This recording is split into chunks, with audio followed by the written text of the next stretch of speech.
to game one in progress, just so that you're aware, as Dylan does not have any cards in his hand, because it looks like Tom may have exhausted them all. And Tom said that he's 2-0 against Is It Phoenix so far in the tournament coming into this round. Yep. So my suspicion when I saw the deck list, having not seen this before, I thought the matchup here would probably be at least decent for 8-rack, and so far Tom's done well for himself here. Liliana of the Veil is the top deck. Shrieking Affliction already on the battlefield to go along with the Delta, an Urborg, and a Mutavault. It looks like we're fixing something here. And we'll see how Tom wants to use the Liliana. Yeah, Tom might just be happy racing here. You edict the Art like Phoenix, and Donegan can potentially string together a set of draws here just to get the Phoenix right back.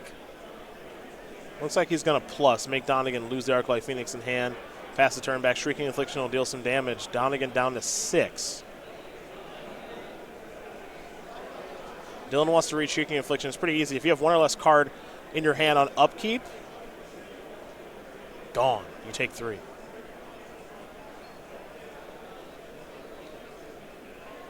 Donegan going to flashback Faithless Looting. Head back over to Tom.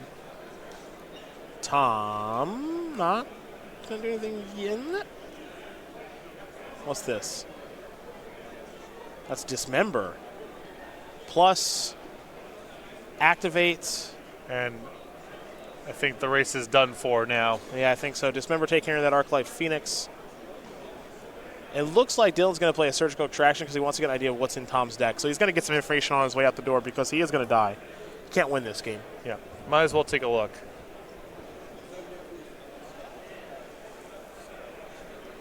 Interesting way to attack Is It Phoenix with this deck, as Tom is up a game here over Dylan Donegan.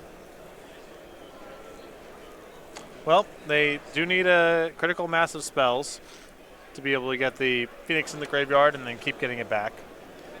Thing in the Ice is no good here.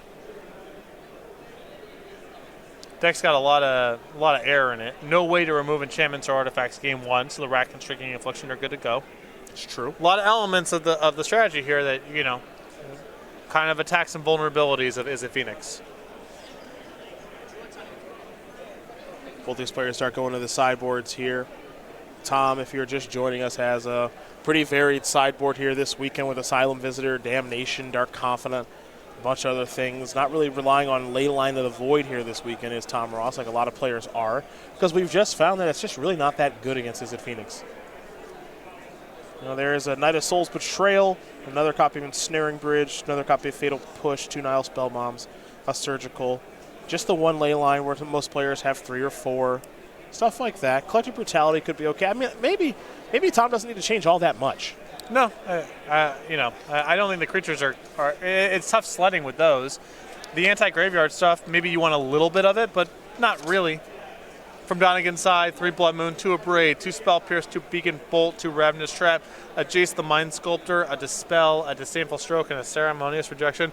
The only card in here I have any interest in is Jace the Mind Sculptor. I suppose you could bring in the Spell Pierce and just hope to trade it off with, you know, a Liliana of the Veil or something. Your removal spells aren't great in this matchup, but I'm apprehensive about having reactive cards with a short shelf life. You kind of just need to be able to make everything work. You can't afford that much timing sensitivity against 8-rack, and so I would probably not bring it in. Well, Tom's on the play this game, which means Dylan chose to draw. Tom's been choosing to draw against everyone with 8-rack. That's what this deck does. The basic mountain is where Dylan Donegan starts.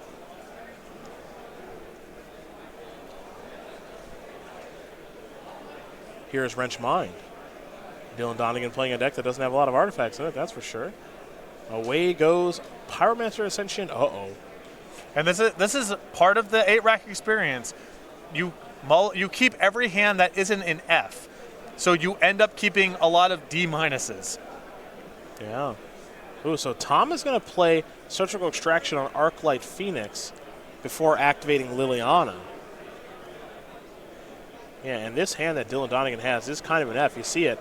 Pyromancer's Ascension, 2 Manamorphose, Thing in the Ice, Serum Visions, and a Sleight of Hand. I mean, yeah, you know, you draw Blue Source. You're off to the races. Your deck is functioning again. Kind of off to the races, you know. what do you want to play next turn? That's a good question. I mean, my guess is if you drew a land, you would probably go Manamorphose Pyromancer's Ascension and try to set that up. Yeah, which would make some sense. But, you know, your hand's not long for this world. Well, if there's one card that can get Dylan back into this game, it is Pyromancer's Ascension being active, no doubt. And he's drawn a Scalding Tarn. And here is Pyromancer's Ascension. Smallpox. Oof. Then discard a copy of Manamorphose.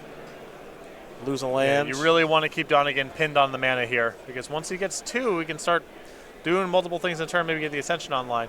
If his turn is untap and cast 1 cantrip, then you get another shot of Liliana to continue to attack the hand, and you might draw another discard spell, at which point Donegan might end up losing the Manamorphose, and from there, the Pyromancer's Ascension is not worth a whole lot. And these 4-mana spells, Dylan's got a copy of Jace the Mind Sculptor in hand. That ain't going to happen today, folks. I mean, you can understand wanting to bring in Jace the Mind Sculptor. If it gets on the battlefield, you probably win. It's great, right? Yeah. But some of the games look like this where you just can't even get a second mana on the battlefield.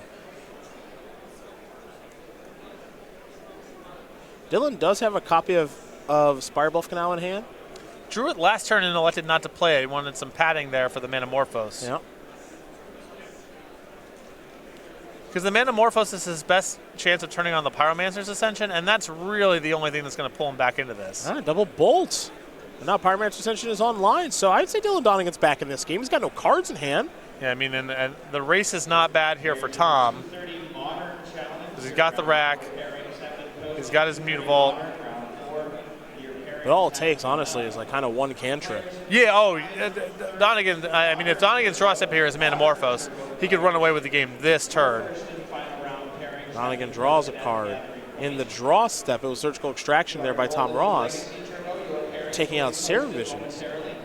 Donegan's draw was a Misty Rainforest.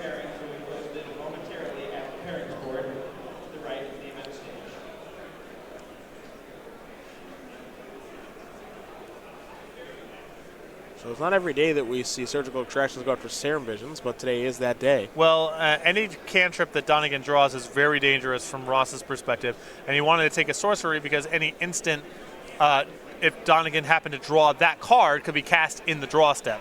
So he wanted to take something where, should have Donegan happen to draw the card as well, you would get that for your trouble. Tom will play Inquisition of Kozilek. Thing in the Ice is going to go to the graveyard. Mutavault's going to hit. Donegan is going to lose the game, so Tom Ross is going to